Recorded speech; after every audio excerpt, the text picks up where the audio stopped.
Correct. Ito naman, medyo pagpagin po natin itong mga nakakatakot na energies at magsaya naman tayo. Nagluwag na ang travel restrictions pero ibang usapan pa rin ang world travel. Pero bakit ba kung narito naman ang isa sa world's best island? Pinuntahan ko yan at sinilip ko rin ang kuweba kung saan may mga pugad na ginagawang sopas. Ang presyo, daan-daang libo kada kilo.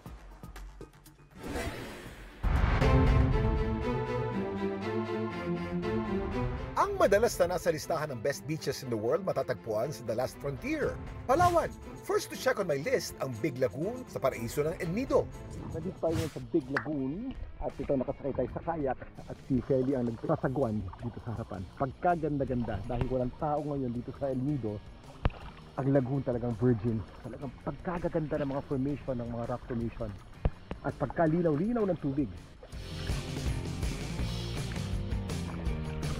Alam niyo ba na ang lagoon ay galing sa Latin word na lacuna, galing din sa Spanish word na laguna, nang ibig sabihin ay lake o isang lugar kung saan merong brackish water or fresh water sa gitna ng dagat. Ito ang Big Lagoon dito sa Palawan. Meron 3 lagoon dito. Ang Big Lagoon, Small Lagoon at ang Secret Lagoon. Para kang nasa langit. Pagkaganda-ganda.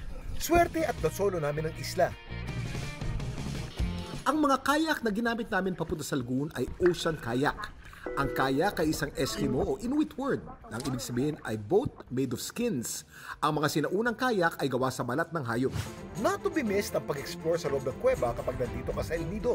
At ito, umabot na tayo sa isang kuweba kung saan makikita sa loob niya ng mga baling sa sayaw o mga swiftlets. Diyan galing ang salitang El Nido. Nidus o bird's nest. Balin sa sayaw sa Tagalog o swiftlets. From one cave to another, bawat kuweba may kwento. Sa island we call Pinasil Island, sir. Pinasil means by throwing, sir. This cave we call it cathedral. Cathedral? Yeah, because the shape is like a church, sir. Ang El Nido ay pruweba na ang Mother Nature picture perfect. At swerte tayo dahil sa Pilipinas napakaraming isla tulad nito.